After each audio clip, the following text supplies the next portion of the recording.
तपाईँको मोबाइलबाट TikTok apps delete भएर गयो। तपाईँको टिकटक पनि उडेर गयो।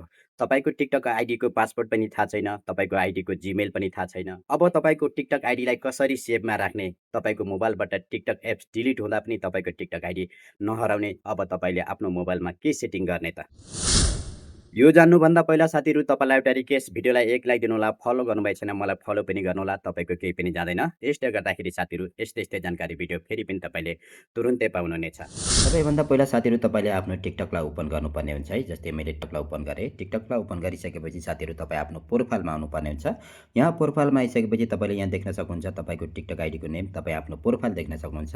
अब तपाईँले आफ्नो मोबाइलमा टिकटक एप्लिकेसन डिलिट गर्दा पनि अचानक डिलिट भएर उड्यो भने पनि तपाईँको टिकटक आइडी चाहिँ उड्दैन। कसरी सेटिङ गर्ने त्यसको लागि चाहिँ साथीहरू तपाईँले यहाँ माथि देख्न सक्नुहुन्छ 3 लाइन है। यो 3 लाइनमा टच गर्नुहोस्। 3 लाइनमा टच गरिसकेपछि सेटिङ एन्ड प्राइभेसीमा जानुहोस्।